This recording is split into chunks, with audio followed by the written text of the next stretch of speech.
उपासनेला प्रारंभ करूया. देवात्मा आहे, त्याच्या उपासकांनी त्याची उपासना आत्मेने आणि खरेपणाने करावी. प्रभूने आपल्या वचनामध्ये मंडळीस आज्ञा दिलेली आहे. आपण प्रार्थना करू. सैन्यांच्या यहोवा प्रभू देवा, पहा आम्ही तुझी स्तुती करीतो, तुझ्या नावाला मान महिमा आणि धन्यवाद देतो. तो आमचा महान प्रभू आहेस आणि या सकाळच्या प्रहरी प्रभू तुझ्या उपासना मंदिरात तो आम्हाला एकत्र आणलेला आहेस. जसे आहोत तसे तुझ्या हाती आम्ही स्वतःला स्वाधीन करीतो. आम्हाला प्रभू आज आपल्या आत्म्याने प्रेरित कर आणि आत्म्याने आम्ही तुझी स्तुती आराधना करावी, म्हणून तो आम्हाला सहाय्य कर. येशूच्या नावाने आमेन. देवाच्या गौरवासाठी एकलीसियाच्या गीत संग्रहामधून गीत क्रमांक 399 प्रभुराया सेवक शरणपती सदया हे गीत आपण ऐकूया.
मरणासाठी जो शास्त्रपाठ घेतलेला आहे त्याकडे आपण लक्ष देऊया. पहिला शास्त्रपाठ जुन्या करारातून घेतलेला आहे. यहेजकेलाचं पुस्तक 18 अध्याय 25 ते 32.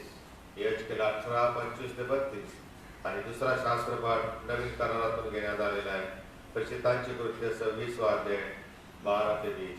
मंडळीने यावेळेला उभे राहावे. प्रभू तुम्हास असो, सहित असो.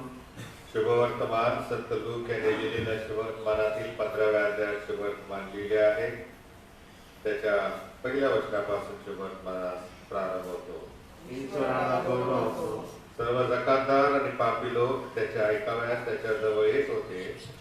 तेव्हा परुषी आणि शास्त्री या उभयताने अशी कुरकुर केली की पापी लोकांचा स्वीकार करून त्याचबरोबर हा जेवतो. 11व्या वचनापासून पुढे. आणखी तो म्हणाला, कोणा एका मनुष्याला 2 मुलगे होते. त्यातील धाकटा बापाला म्हणाला, बाबा, मालमत्तेचा माझा वाटा मला द्या. तेव्हा त्याने त्यास आपली संपत्ती वाटून दिली. मग फार दिवस झाले नाही, तो धाकटा मुलगा सर्व जमा करून दूर देशी गेला आणि तेथे त्याने चैनबाजी करून आपली संपत्ती उडविली. त्याने आपले सर्व खर्चून टाकल्यावर त्या देशात मोठा दुष्काळ पडला. तेव्हा त्याला अडचण पडू लागली. मग तो त्या देशातील एका रहिवाशाजवळ जाऊन त्याला चिकटून राहिला. त्याने त्याला आपल्या शेतात डुकरे चाराव्यास पाठवले. तेव्हा ज्या शेंगा डुकरे खात असत त्यातल्या तरी खाऊन पोट भरावे असे त्याला वाटले. त्याला कोणी काही दिले नाही. नंतर तो शुद्धीवर येऊन म्हणाला, माझ्या बापाने किती मोलकऱ्यास भाकरीची रेलचेल आहे आणि मी येथे भुकेने मरतो. मी उठून आपल्या बापाकडे जाईन व त्याला म्हणेन, बाबा, मी स्वर्गाविरुद्ध आणि तुमच्या दृष्टीने पाप केले आहे. आता तुमचा पुत्र म्हणावयास मी योग्य नाही. आपल्या एका मोलकऱ्याप्रमाणे मला ठेवा. मग तो उठून आपल्या बापाकडे गेला. तो दूर आणि इतक्यात त्याच्या बापाने त्याला पाहिली आणि कळवळा येऊन तो धावत गेला. त्याने त्याच्या गळ्यात मिठी मारली व त्याचे पुष्कळ भुके घेतले. मुलगा त्याला म्हणाला, बाबा, मी स्वर्गाविरुद्ध आणि तुमच्या दृष्टीने पाप केले आहे आणि आता तुमचा पुत्र म्हणावयास मी योग्य नाही. पण बापाने आपल्या दासांना सांगितले, लवकर उत्तम झगा आणून याला घाला आणि याच्या हातात अंगठी आणि पायात दोरा घाला.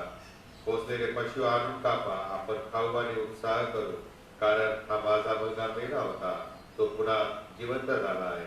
हरवला होता, तो सापडला आहे. मग ते उत्साह करू लागले.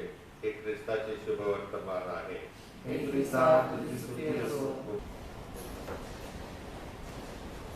देवाच्या वचनाकडे आपण मोठ्या वेळेमध्ये लक्ष देऊया. आपण प्रार्थना करू.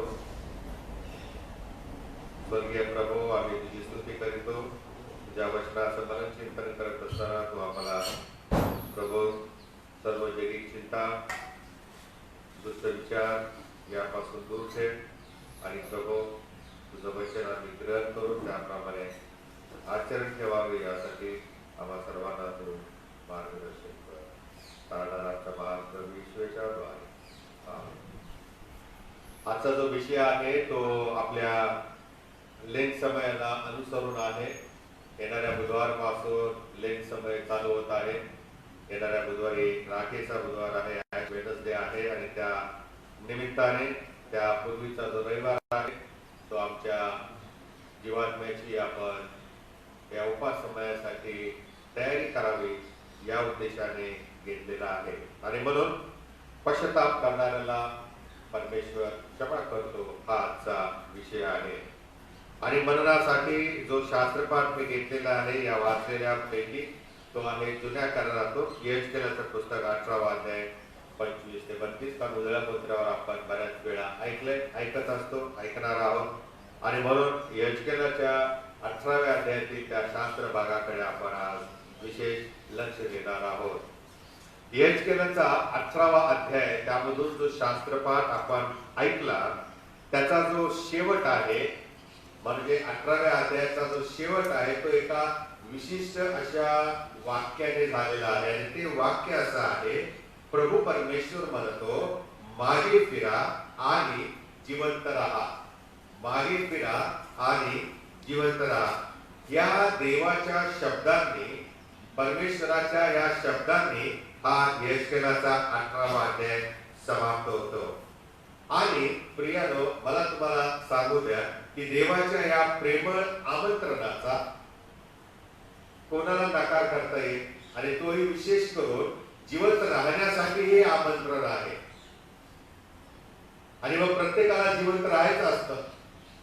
अगदी मरणाच्या पथाला लागलेल्या मनुष्यालाही मनामध्ये एक भावना येऊन जाते की मला अजून जगायचं होतं, मला अजून जगायचं आहे. आणि म्हणून प्रभू परमेश्वराने हे जे आव्हान, हे जे आमंत्रण आम्हाला दिलेलं आहे, मागे फिरा आणि जिवंत राहा, हे आमंत्रण प्रत्येकासाठी आहे. भूतलावरील प्रत्येक मनुष्यांसाठी हे आमंत्रण आहे. पण तरी देखील लाखो लोक या आमंत्रणाचा नाकार करत आहेत, या आमंत्रणाचा स्वीकार करत नाहीत, या आमंत्रणाप्रमाणे परमेश्वराकडे ते वळत नाही. दोन गोष्टी मनुष्याला करायच्या आहेत, परमेश्वराने सांगितलेलं आहे आणि त्याकडे आपण आज लक्ष देणार आहे. मला तुम्हाला सांगू द्या जर देवाने ठरवलं तर तो मोठी तुतारी घेऊन आकाशामधून मोठा नाद करून सर्व माणसांना एकाच वेळेला हे आमंत्रण देऊ शकतो. तो म्हणू शकतो सर्वांना ऐकायला जाईल असा की मागे फिरा आणि जिवंत राहा, पण त्याने तसं केलं नाही. कदाचित परमेश्वर असंही करू शकला असता, आपल्या दिव्यदूतांना त्याने पाठवलं असतं. जसं प्रकटण्याच्या पुस्तकामध्ये आपण पाहतो त्याने 3 देवदूत पाठवलेले आहेत आणि ते पूर्वेकडून पश्चिमेकडे प्रियानो तुतारीचा नाद करत प्रियानो कर्णा वाजवत फिरत आहे आणि सुवार्थ सांगत आहेत पृथ्वीवरील सर्व लोकांना असं लिहिलेलं आहे. अशा प्रकारे कदाचित परमेश्वराने ते करू शकला असता. परमेश्वर आपल्या दूतांच्या मार्फत एकाच वेळेला सर्वांना मागे फिरा आणि जिवंत राहा असं आमंत्रण तो देऊ शकला असता, पण देवाने या दोन्ही गोष्टी केल्या नाही. ना त्याने स्वतः मोठ्याने आवाज करून आमंत्रण दिलं, ना त्याने दिव्यदूतांना पाठवून हे आमंत्रण दिलंय. कारण त्याची अशी इच्छा होती की हे आमंत्रण आम्ही एकमेकांना द्यावं, आम्ही एकमेकांना सांगावं. आणि म्हणून ही संधी, ही अनमोल संधी परमेश्वरानं तुम्हाला आणि मला दिलेली आहे. कारण आमच्या सोबत राहणाऱ्या ज्या व्यक्ती आहेत, जी माणसं आहेत, जे दुष्कर्म करत आहेत, ज्यांचा नाश होत आहे, त्यांना त्या मार्गापासून परावृत्त करण्यासाठी प्रवेश ख्रिस्ताने वधस्तंभावर आपला प्राण दिला, निष्कलंक रक्त सांडलेला आहे आणि ही सुवार्ता त्यांना पोहोचवण्यासाठी प्रभूने आम्हाला निवडलेला आहे. जे आमंत्रण आम्ही स्वीकारलं, आम्ही मागे फिरलो आणि जिवंत राहण्यासाठी परमेश्वराच्या मार्गाने चालतो, हा आमंत्रणाचा भाग आम्ही आमच्या शेजाऱ्या पाजाऱ्या मित्रमंडळीला द्यावा हे प्रभू इच्छितो. आणि म्हणून करिंथ्याचं 2 पत्र 5वा अध्याय आणि 20व्या वचनात असं लिहिलेलं आहे, यास्तव देव आम्हाकडून बोध करवीत असल्यासारखे आम्ही ख्रिस्ताच्या वतीने वकिली करतो. We are ambassadors for Christ. Paul असं म्हणतो की आम्ही जे विश्वासू लोक आहोत ते आम्ही ख्रिस्ताचे वकील आहोत. ख्रिस्ताच्या बाजूने ख्रिस्ताची महत्कृत्ये जी आहेत वतीने परमेश्वराजवळ करत असतो.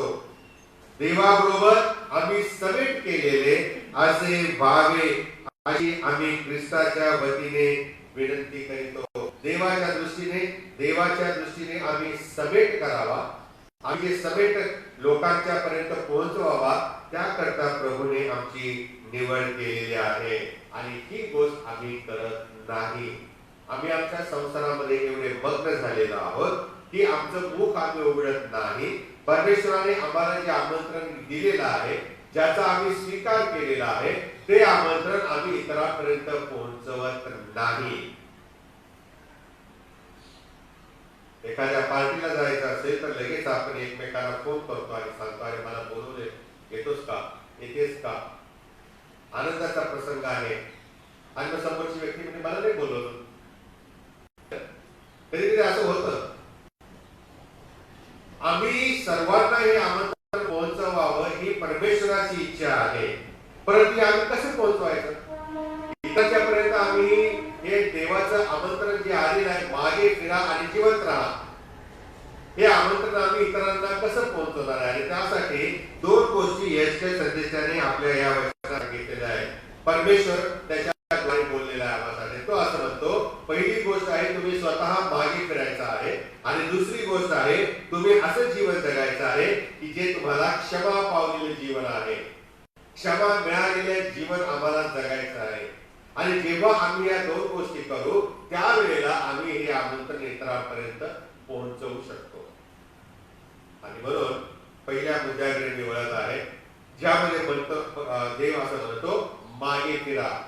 आता या मागे फिरा याचा अर्थ काय? तर साधी आणि सोपी गोष्ट आहे. मागे फिरा म्हणजे ज्या चुकीच्या मार्गावर आपण जात आहे तिथून आपण अबाउट करायचं आहे. काय करायचं आहे? अबाउट टर्न करायचं आहे, वळायचं आहे आणि परमेश्वराकडे यायचं आहे. म्हणजे पश्चाताप करायचा आहे आम्हाला. आम्ही ज्या पापी मार्गाने जात आहोत, या जगामध्ये आम्ही जे जीवन जगत आहे ते देवाला आवडत नाही आणि आमच्या हातून जे आम्ही दुष्कृत्य करत आहे, दुष्कर्म करत आहे, आमच्या विचारांच्या द्वारे, स्वभावाच्या द्वारे, बोलण्याच्या द्वारे, कृतीच्या द्वारे, त्याच्याबद्दल आम्ही पश्चाताप करायचा आहे. मागे फिरणे म्हणजे पश्चाताप करणे हा त्याचा अर्थ आहे. इस्रायलाला परमेश्वराने म्हटलेलं आहे कारण इस्रायलाच्या जीवनामध्ये त्या दुष्कृत्यामुळे उदासीन आता आलेले होते. ते निराशा त्यांच्या जीवनामध्ये पसरले होते, कारण ते बाबिलोनच्या राजा नबुकदनेस्सर या गुलामगिरीमध्ये दिवस कंठत होते आणि त्यांना आपल्या देशाची सुख समृद्धी आठवायला लागली होती. आणि मग ते त्या नदी किनारी बसून आक्रोश करू लागले, परमेश्वराला म्हणू लागले की प्रभू आम्ही चुकलो, आम्हाला आमच्या देशामध्ये जी सुविधा होती ती पुन्हा पाहिजे. आणि त्याच्यावर बोनियमने मग गाणं बाय द रिव्हर्स ऑफ बॅबेलोन. त्या दिवसामध्ये इस्रायलाच्या जीवनामध्ये उदासीनता आलेली होती, नैराश्य आलेलं होतं, कारण वारंवार त्यांना संदेशाने दिलेल्या सूचना, ताकीद, देवाच्या वचनातून, देवाच्या नियमशास्त्रातून, देवाचा जो निरोप त्यांना ते सांगत होते, त्या सर्व गोष्टींकडे त्यांनी दुर्लक्ष केलेलं होतं. त्यांनी ते मनावर घेतलं नाही, त्यांनी ते सिरियसली घेतलं नाही. आज देवाचे संदेश तुमच्या बरोबर दररोज बोलत आहेत व्हॉट्सअप मध्ये. अनेक आपल्याकडे साईट्स, अनेक सेवक सेविकांच्या आपल्याला संदेश येतात, उपदेश येतात, भविष्यवाण्या येतात, कोणी प्रगतीकरण वर्णावरती बोलत असतं. हा सगळा देवाच्या वचनाचा मानना. त्याच्या व्यतिरिक्त दर रविवारी तुम्ही तुमच्या चर्चमध्ये येता आणि देवाचं वचन ऐकता. या सगळ्या गोष्टीमधून देव माझ्याशी बोलत असतो, तो आम्हाला ताकीद देत असतो, सूचना देत असतो, मार्गदर्शन करत असतो. आम्ही आमचं ऐहिक जीवन कसे जगावे आणि आमच्या आध्यात्मिक जीवनामध्ये आम्ही काय करायला हवं, या दोन्ही जीवनाच्या सूचनांकडे आम्ही जर दुर्लक्ष केलं तर इस्रायलाप्रमाणे प्रियानो गाणं गाण्याशिवाय पर्याय राहणार नाही. सुखाचे दिवस आठवण्याशिवाय दुसरा पर्यायच उरणार नाही. आणि म्हणून या उदासीन असलेल्या जीवनामध्ये जेव्हा त्यांना संकट येऊ लागले, गुलामी त्यांना नकोशी होऊ लागली, त्यावेळेला मग ते स्वतःचं पाप, स्वतःची स्थिती शोधण्याऐवजी देवाला दोष देऊ लागले आणि असं म्हणू लागले की देव अन्यायी आहे, देवाचे मार्ग न्याय नाही. पहा त्या ठिकाणी 25व्या वचनामध्ये असं म्हटलेलं आहे, त्यांनी देवाला दोष दिला आणि ते म्हणाले प्रभूचा मार्ग न्याय नाही, प्रभूचा मार्ग योग्य नाही, प्रभू आमच्याशी नीट वागत नाही, आम्हाला सुबत्ते काढून गुलामगिरीमध्ये आणलेला आहे. आणि मग 26व्या वचनामध्ये असं लिहिलेलं आहे, इस्रायलाने देवाकडे पाठ फिरवली, त्यांनी देवाचा नाकार केला आणि त्यामुळे आता देवाने त्यांना गुलामगिरीमध्ये पाठवलेला आहे. कारण देवाने शापात कठोरपणे पाळण्याचं सूचना दिलेली होती, ताकीद दिलेली होती, परंतु त्यांनी एक नव्हे, दोन नव्हे, तर प्रियानो अनेक शापात मोडलेले आहेत. आणि म्हणून देवाने त्यांना शापाची शिक्षा जाहीर केली. 490 वर्षाची गुलामगिरीची सजा त्यांना मुद्रण केलेली आहे. प्रभू असाच कोणाला शासन करत नाही. जेव्हा चुकतो, जेव्हा आम्ही मार्ग भटकतो, त्यावेळेला प्रभू आम्हाला पुन्हा त्या मार्गावर आणण्यासाठी प्रियानो अनेक गोष्टींचा वापर करतो. जसं एखादं मेंढरू कळपातून बाहेर चालल्यानंतर मेंढपाळ त्याला अनेक प्रकारे पुन्हा कळपात आणण्यासाठी कधी लाठीचा उपयोग करतो, कधी विशिष्ट आवाज त्याला तो सावध करत असतो. तशाच प्रकारे प्रभू आम्हाला सावध करतो. पण दुर्लक्ष जर आपण केलं प्रियानो न्याय आम्हासाठी चुकणार नाही. 29व्या वचनामध्ये पुन्हा परमेश्वर म्हणाला, इस्रायलचे घराणे म्हणते प्रभूचा मार्ग न्याय नाही. सर्व घरानंच प्रियानो गुलामगिरीत आलं होतं. सर्व इस्रायल राष्ट्राला परमेश्वराने गुलामगिरीमध्ये आणलेले होते. म्हणजे प्रभू या इस्रायल राष्ट्रासाठी अडखळत तयार करतो असं लोकांचं म्हणणं होतं. आणि म्हणून प्रभू असं म्हणाला की मी आणि तर तुमचेच मार्ग न्याय नाही. परमेश्वराकडे यांचं गारण उचलत लोक बोलत होते की प्रभूचे मार्ग न्याय नाही, अन्यायी आहे, प्रभूने आमचा अन्याय केलेला आहे, प्रभूने आम्हाला गुलामगिरीत आणलेला आहे. हे देवाकडे त्यांचं गारण पोहोचलं तेव्हा प्रभू त्यांच्याशी बोलत आहे, असं म्हणाला की तुमचेच मार्ग न्याय नाही, तुमचेच मार्ग योग्य नाही. पुढे लिहिलेलं आहे वचन, इस्रायलीचे पाप मोठे होते प्रियानो आणि ते अनेक दुष्कर्म करीत होते.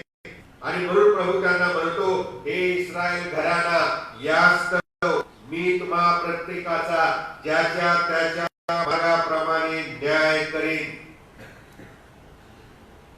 आता की संपूर्ण इस्रायल घरात गुलामगिरीत गेलेला आहे, पण न्याय करताना प्रभू इंडिव्हिज्युअली करणार आहे, वैयक्तिक रीतीने करणार आहे. असं नाही म्हणणार की अमुक एका कुटुंबाने किंवा घराण्याने पाप केल्या सगळ्यांनी शिक्षा, असं नाही करणार. भले त्या कुटुंबातील, त्या परिवारातील, त्या घराण्यातील एकामुळे सर्व शासन मिळालं असेल, परंतु प्रियानो त्या पापाचा परिणाम जरी सर्वांच्यावर झालेला असेल, पण न्याय मात्र इंडिव्हिज्युअल होणार आहे, वैयक्तिक न्याय प्रभू करणार आहे. म्हटलेलं आहे की ज्याच्या त्याच्या कर्माप्रमाणे मार्गाप्रमाणे मी न्याय करेन. देव मनुष्याच्या पापाबद्दल गंभीर आहे, तो सिरियस आहे, हे आम्ही विसरता कामा नये. देव कुठल्याही प्रकारे आमच्या सत्कृत्यांचं क्रेडिट आम्हाला स्वर्गामध्ये जाण्यासाठी मोजणार नाही, अंमलात वापरणार नाही.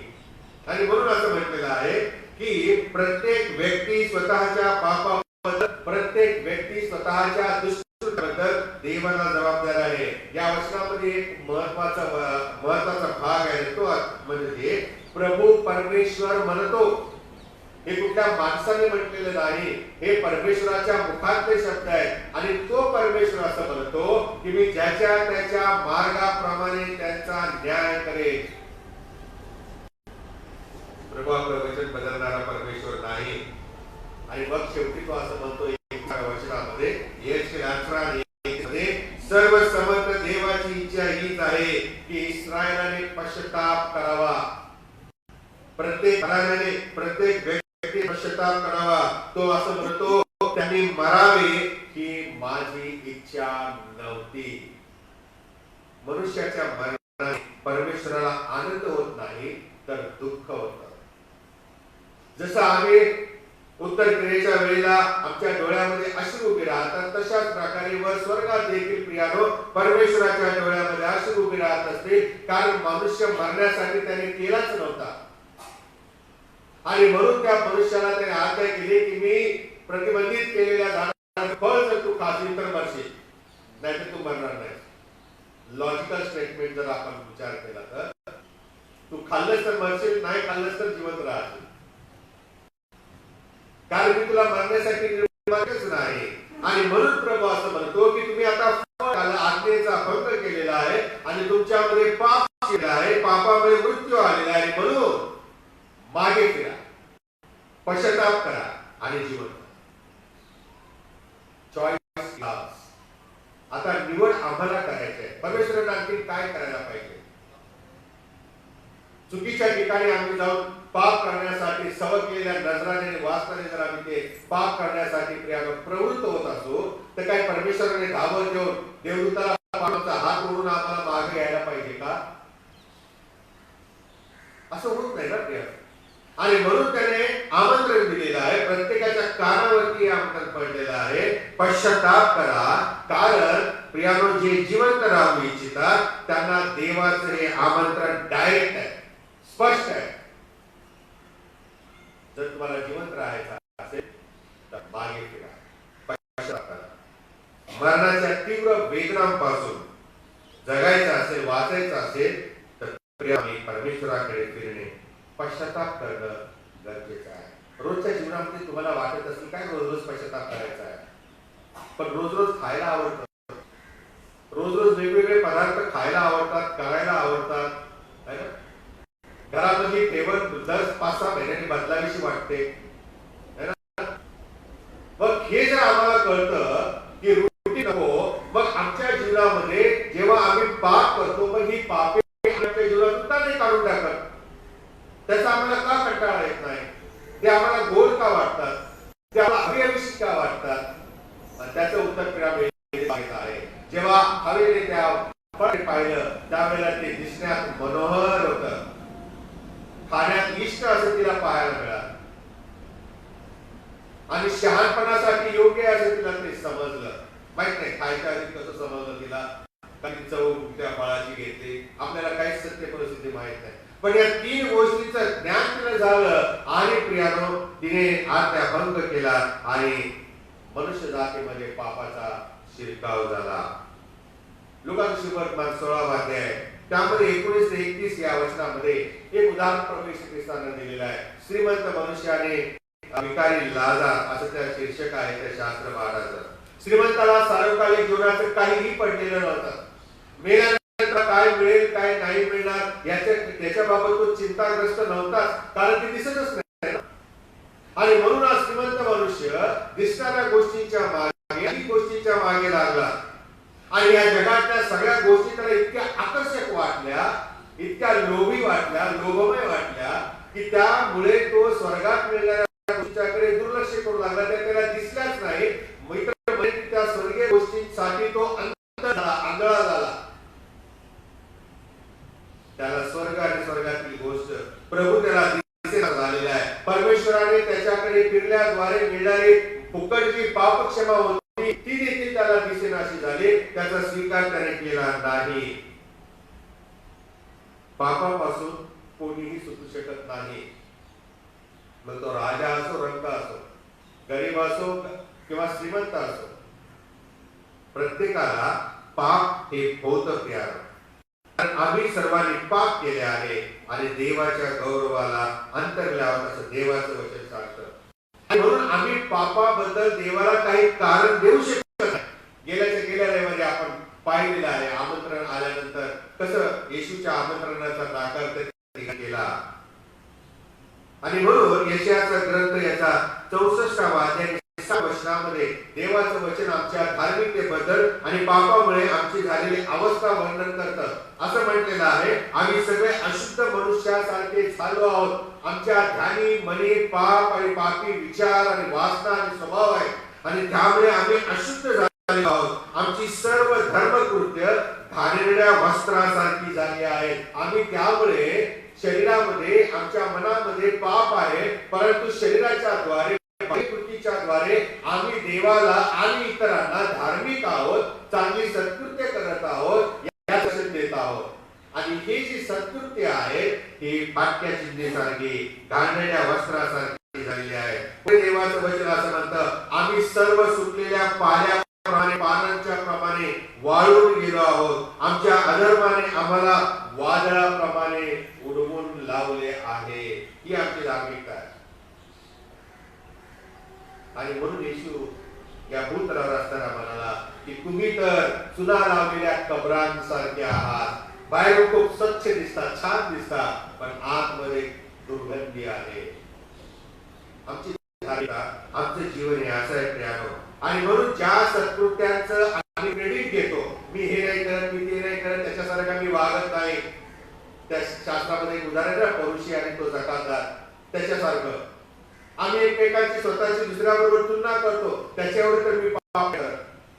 आणि म्हणून जी चांगली कामं करतो या चांगल्या सत्कृत्यांचं क्रेडिट आम्ही घेत असताना हे विसरून जातो की गर्व नावाचं पाप आम्ही करतोय. आमच्यामध्ये हेवा आहे दुसऱ्याबद्दल. म्हणजे एकाच वेळेला आम्ही किती प्रकारची पापे करत असतो हे आम्हाला कळत देखील नाही. आणि म्हणून मी मगाशी म्हणालो की आम्ही वारंवार दररोज अनेक गोष्टींच्या द्वारे पाप करत असतो. वारंवार आपल्याला ठाऊक आहे तशा प्रकारे आमची पापे आम्हाला वाऱ्याप्रमाणे उडवून नेतात. देवाच्या समक्षतेमध्ये असून देखील भरकन उडवून नेतात. त्याचं उदाहरण काल्वरीच्या टेकडीवरती आहे. ज्या चोराने प्रियानो पापी स्वभावामुळे शेवटपर्यंत येशूला स्वीकारलं नाही, पश्चाताप झाला नाही, भूतकाळ उडून तो नरकात गेला. पण ज्याने पश्चाताप केला त्याला येशूने त्याच ठिकाणी आश्वासन दिलं की आज तू माझ्याबरोबर सुखलोकात असशील. पश्चाताप करणाऱ्याला देव क्षमा करतो, देव त्याचं जीवन बदलून जातो. त्याचं हे उदाहरण आहे. आणखी एक महत्वाची गोष्ट आहे ती म्हणजे या पहिल्या वचनामध्ये मागे फिरा, पश्चाताप करा. याचा अर्थ असा आहे की जेव्हा आम्ही जीवन जगतो तेव्हा आमचं जीवन हे युद्धभूमी असतं. आमच्या जीवनामध्ये आम्ही रोज आणि रोज त्या सैतानाशी युद्ध करण्यामध्ये मग्न असतो. जर बारीक नजरेने तुम्ही त्या आध्यात्मिक जीवनाकडे पाहिला तर तुम्हाला दिसून येईल. आणि जीवनाकडे जर तुम्ही पाहिला तर तुम्हाला हे अनुभवायला मिळेल की सैतान कशा प्रकारे आमच्यावरती मोह, पाप, संकटे, अडचणी, आजार आणत आहे.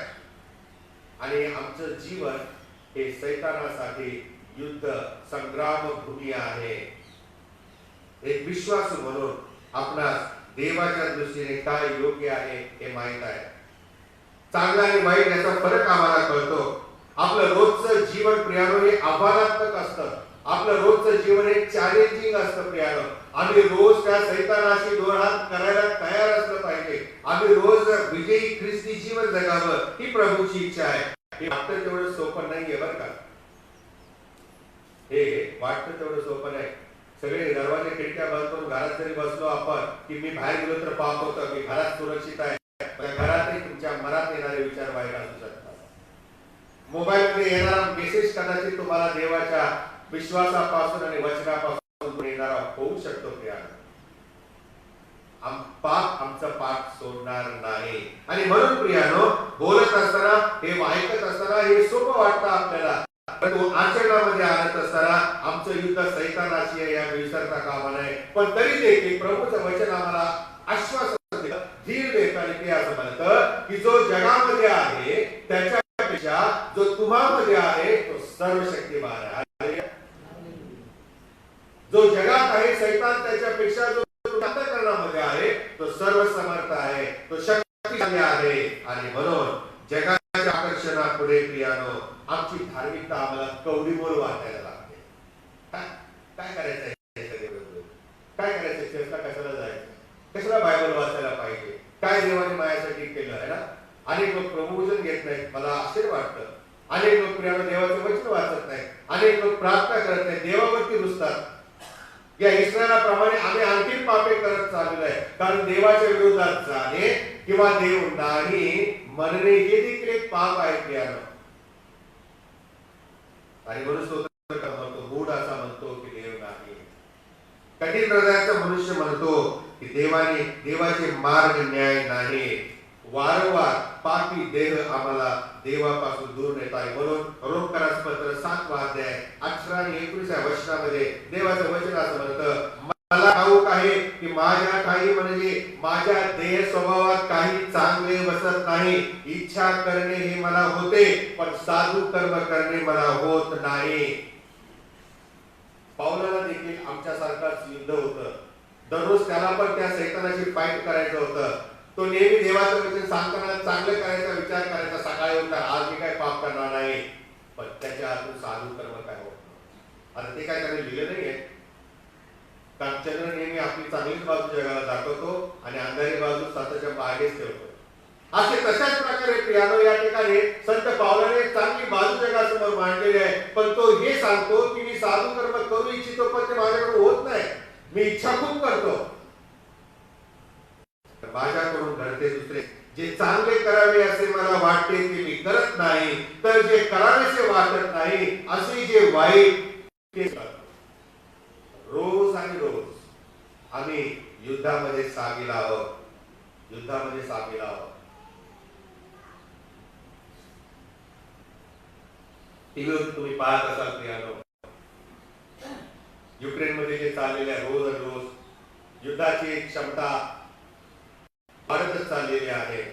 आणि ते पाहत असताना प्रियानो आम्हाला आमची आध्यात्मिक युद्धभूमी आम्ही विसरता कामा नये. त्याच्यापेक्षा डेंजरस आणि घातक असं आमचं हे युद्ध आहे प्रियानो, सैतानाशी आहे. आणि शास्त्र असं म्हणतो कोणाला गिळावे यासाठी तो वाट पाहत आहे.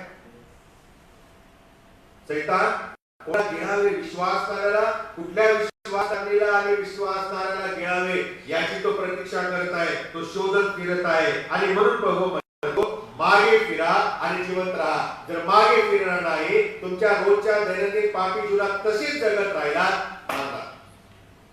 सैतान तुमच्यावर हल्ला करणार वचन आहे प्रियानो. आणि म्हणून मागे फिरून जिवंत राहण्यासाठी मी काय करायला हवं? पहिली गोष्ट आम्ही लक्षात घेतलं पाहिजे, आम्ही स्वतःच्या शक्तीवर, आम्ही आमच्या स्वतःच्या ज्ञानावर, आम्ही आमच्या युक्त्यावरती अवलंबून राहू शकत नाही. कारण we are in a battle.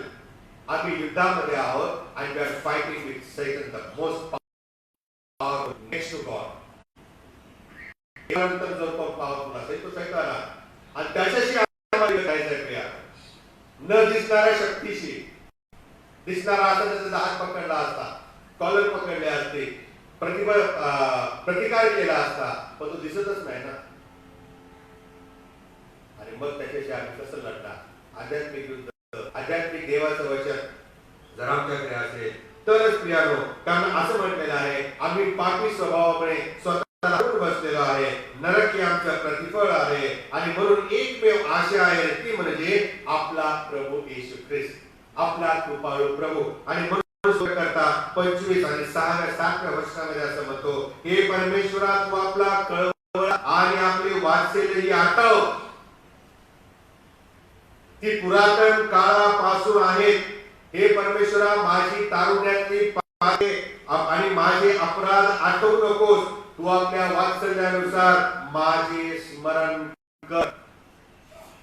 प्रभूला तो दास विनंती करत आहे, आपण आपल्या पापांकडे पाहिलं पाहिजे. आपण आपल्या पापाची क्षमता, आपल्या पापाचं तीव्रता आम्ही समजून घेतले तर प्रियानो आम्ही प्रभूकडे पश्चातापी अंतःकरणाने येऊ शकतो आणि त्याच्या कृपेसाठी त्याच्यावर आपण अवलंबून राहू शकतो. म्हणून प्रभू कळकळीने सांगत आहे, मागे फिरा, पश्चाताप करा आणि जिवंत राहा. तुम्ही मेलेले मला आवडत नाही. आणि म्हणून दुसरा भाग जो आहे, पहिला पाहिला आपण मागे फिरा म्हणजे पश्चाताप करा.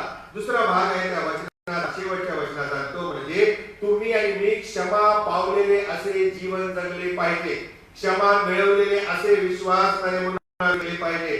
सत्य परिस्थितीमुळे इस्रायल तणावामध्ये होतं, इस्रायल स्वतःला दोषी समजत होतं आणि सगळ्या स्वतःच्या दोषाचं खापर ते परमेश्वरावरती फोडत होते आणि म्हणून प्रियानो ते देवाला दोष देऊ लागले होते. त्यांना देव अन्याय दिला. पण आश्चर्याची गोष्ट म्हणजे एका बाजूने देवाला दोष देत असताना ते हे विसरले की त्याने आम्हाला अजून जिवंत ठेवले.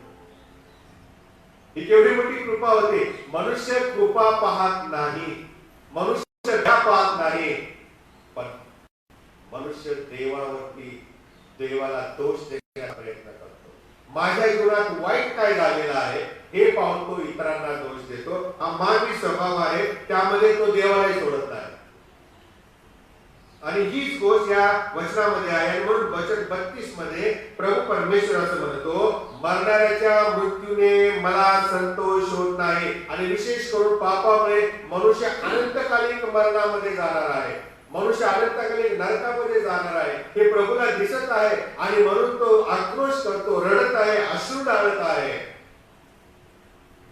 आणि म्हणून येशू रडला. कुठे कुठे रडला तो आठवत? लाजराच्या कबरेसमोर तो रडला. का रडला? कारण मनुष्याने मरावे यासाठी त्याला निर्माण केलंच नव्हतं. पण पापामुळे हे मृत्यू आलेला जेव्हा येशूने अंतरात्म्याने ओळखलं, पाहिलं, त्यावेळेला त्याला दुःख झालं आणि त्याने त्या लाजराला मेलेला तो उठवला. ही वेळ आता इस्रायलाची होते. देवाने ते पाप करत असताना, दुष्कर्म करत असताना जरी शासन केलं तरी देवाने त्यांच्यामध्ये शेष लोक राहून दिले, त्यांना जिवंत ठेवलेलं आहे. आणि म्हणून तो असं म्हणत आहे की आता तुम्ही जिवंत राहण्यासाठी मागे फिरा, पश्चातापी अंतःकरणाने माझ्याकडे वळा. वचन 28 मध्ये देवाला आमचा पश्चाताप हवा आहे. तो आमच्याकडून दुसऱ्या तिसऱ्या कुठल्याही गोष्टीची अपेक्षा करत नाही. न्यायाने वागणे, नीतीने वागणे प्रभू आमच्याकडून वाट पाहत आहे. पश्चाताप करणे म्हणजे नवीन हृदय, पश्चाताप करणे म्हणजे नव्या जीवनाला प्रारंभ करणे. To repent means to begin to live a new life. आम्ही जगत आहोत का नसतो की फक्त कॅलेंडरची पारं उलटत आहोत? याच बरं वाटलं, 28 दिवसाचाच महिना आहे, लवकर संपतो. कधी पगार याची सगळेच वाट पाहत आहेत, कधी पाठापट बिलं भागवले जातील याची वाट पाहतात. आणि किती शिल्लक राहिले पाहिलं तर परत टेन्शन वाढायला लागतं आणि मार्च महिन्याचे दिवस जायच्या आधीच काट मारायला लागतो. गेला दिवस उजाडला, परत गेला. आमची अवस्था अशी होत चाललेली आहे प्रियानो. आणि म्हणून प्रभू आपल्या वचनामध्ये असं म्हणत आहे की पश्चाताप करणे म्हणजे नवीन जीवनाला प्रारंभ करणे. पश्चाताप करणे म्हणजे नवीन हृदय आम्ही प्राप्त करणे, वाईटापासून वळणे आणि देवाकडे येणं. जेव्हा आम्ही देवाकडे येतो त्यावेळेला आम्हाला जीवन प्राप्त होते. आणि म्हणून यशकेल 2दा आपल्या पुस्तकामध्ये असं म्हणतो की आमचं हृदय हे कठीण झालेलं आहे आणि जेव्हा आम्ही प्रभूकडे येतो त्यावेळेला आमचं तो कठीण झालेलं हृदय मांसमय करतो. कसं करतो? मांसमय, सॉफ्ट करतो. आम्ही परमेश्वराचं वचन ऐकल्यावरती आम्ही पश्चातापी अंतःकरणाने प्रभूकडे येतो आणि म्हणून देवाची कृपा आम्हाला आजही आमंत्रण करत आहे. आजही आमंत्रण करत आहे. मागे फिरा आणि जिवंत राहा. आपण आपल्या जीवनाकडे पाहूया. आपल्या जीवनाकडे आपण नजर फिरूया. आपल्याकडे असं काहीच नाही की जे दिल्याने मी करत असलेल्या पापाची आम्ही क्षमा मिळवू शकतो. प्रभूला मी हे दिलं आणि क्षमा मिळवली. हे जुन्या करारामध्ये प्रभूने नियम लावून दिला होता. प्रत्येकाच्या पापाप्रमाणे आम्ही बली अर्पण करावे. कॅथोलिक विश्वासामध्ये, रोमन कॅथोलिक विश्वासामध्ये देखील याला स्थान आहे. पेनन्स ज्याला म्हटलेलं आहे. पापाच्या परिणाम ते अनुसार अर्पणे आणणे आणि प्रभूला संतुष्ट करणे. पण जेव्हा आम्ही नवीन करारामध्ये वळतो तेव्हा आम्हाला हे पाहायला मिळतं आमच्या पापासाठी प्रभू येशू ख्रिस्ताने स्वतःचा जीव, स्वतःचं रक्त त्या वधस्तंभावरती सांडलेलं आहे. आणि म्हणून तो म्हणतो त्याच्याकडे जर आम्ही वळालो तर प्रियानो तो आमचे अधर्म त्याच्यामध्ये आमच्यामध्ये जे भिंतीप्रमाणे उभे आहेत ते प्रियानो तो काढून टाकतो. कर्म प्रभूकडे वळण्यासाठी अडथळा होणार नाही. प्रभू आम्हाला ते काढून टाकण्यास समर्थ आहे. पण सैतानाचं आहे की हे जे दुष्कृत्य केलेली जे असतात, आपण जे अधर्म केलेला असतो, जे वाईट कृत्य झालेले असतात, ती सगळे वारंवार आमच्या समोर आणतो आणि देवाकडे जाण्यासाठी आम्हाला तो अडथळा निर्माण करतो. मी पापी आहे, मी हे करतो, मी ते करतो आणि मग देव माझी प्रार्थना कशी ऐकल? देव माझ्या प्रार्थनेकडे कसं देईल? तो माझ्या प्रार्थनाचं उत्तर कसा देईल? मी कशाला चर्चला जाऊ? मी आपलं मागे राहिलेलं बरं. चर्च सुटले की लगेच घरचा आपला रस्ता गाठलेला बरं. कारण मी लोकांच्या मध्ये राहण्याच्या पण पात्रतेचा नाही. आमचं पाप सैतानाच्या समोर आणतो आणि आम्हाला देवाच्या संतांपासून, मंडळीपासून, वचनापासून दूर नेतो. पण एक येशू ख्रिस्त असा आहे की तो म्हणतो मी तुमचे अपराध पुसून टाकतो. ते तुम्हाला माझ्याकडे येण्यासाठी अडथळा करणार नाही आणि होणार देखील नाही. आणि म्हणून जुन्या गोष्टी विसरून जा. पहा मी तुमच्यासाठी नवीन गोष्ट करत आहे असं प्रभू आपल्या वचनामध्ये म्हणतो. पहा इफिसियन्स पत्र 1 अध्याय 7 आणि 8 वचनामध्ये त्याच्या कृपेच्या प्रमाणे त्या प्रियकरात त्याच्या रक्ताच्या द्वारे आपल्याला मुक्ती म्हणजे प्रियानो असं लिहिलेलं आहे आपल्या अपराधांची क्षमा मिळाली आहे. त्याने ही कृपा आमच्यावरती केलेली आहे. आमच्या पातकांची क्षमा त्याने आम्हाला देव केलेली आहे. तिचा आम्ही स्वीकार करावा आणि त्याची कृपा आणि त्याचं जे सर्व ज्ञान आणि बुद्धी आहे याच्या द्वारे त्याने आमच्यावर खूप विपुल प्रमाणामध्ये प्रेम केलेलं आहे.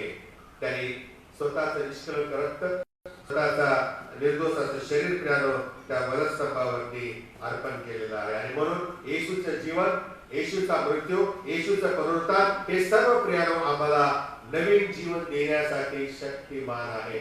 नवीन जीवन देण्यासाठी ते कार्यरत आहे. आणि म्हणून इस्रायलास देव अन्यायी वाटला. प्रियानो इस्रायलास देव दोषी वाटला. का नाही वाटणार? कारण त्यांच्या जीवनामध्ये शासन केलेलं होतं. परंतु त्यांनी जर बारकाईने प्रभूकडे पाहिलं असतं तर त्यांना हे दिसलं असतं की एवढं करून देखील आम्ही जिवंत आहोत आणि हीच देवाची किती मोठी कृपा आहे. आज आम्हावरती परमेश्वर कृपा करत आहे. त्याने आम्हाला भस्म होऊ दिलं नाही, आमचा नाश होऊ दिला नाही, आम्हाला जिवंत ठेवलेलं आहे आणि ही त्याची कृपा आमच्यावरती आहे. आमच्या पापाची खंडणी भरून देण्यासाठी त्याने स्वतःचा पुत्र आमच्यासाठी ठेवला आणि आम्हाला त्याने दोषमुक्त केले. हा त्याचा अन्याय झाला का आमच्यावर? तो जेव्हा आम्हाला फटके मारतो, शासन करतो, शिक्षा करतो, आम्ही पुन्हा चुकलेल्या मार्गापासून त्याचा कळावा यासाठी प्रयत्न करतो, हा काय आमच्यावर तो करत असलेला अन्याय समजायचा का?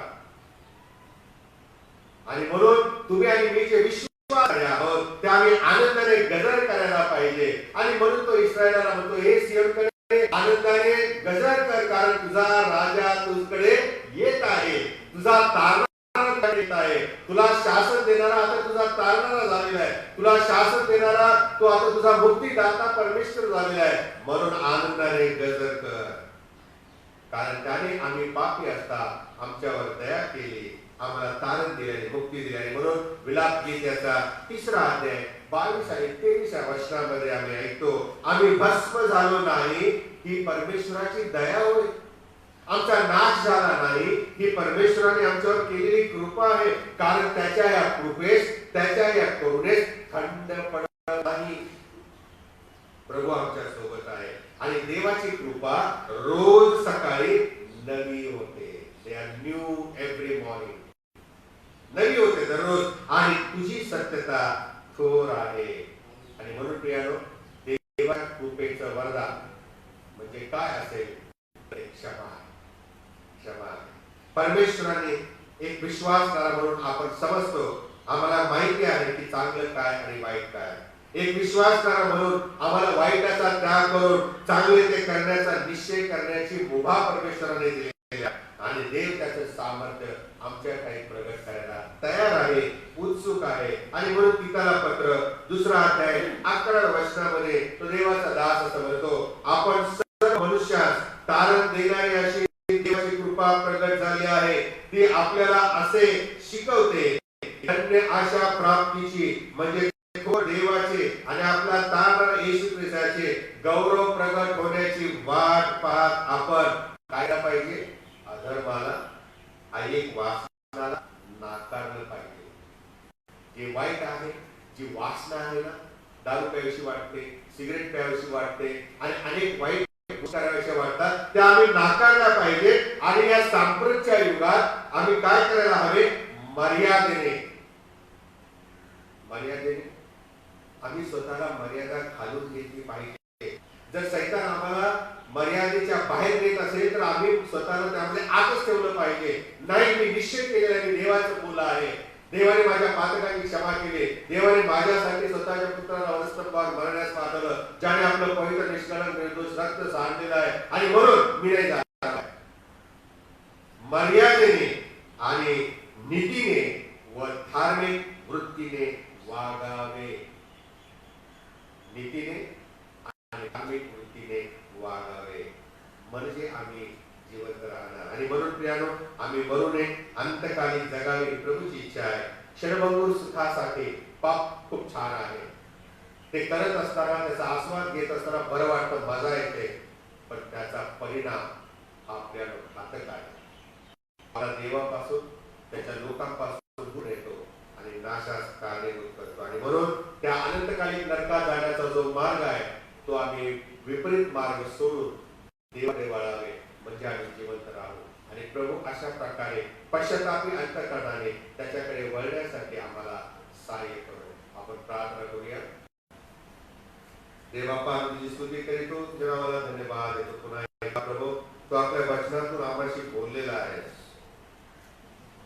मागे फिरा आणि जिवंत राहा, आता आणि अनंतकालीनतेमध्ये देखील.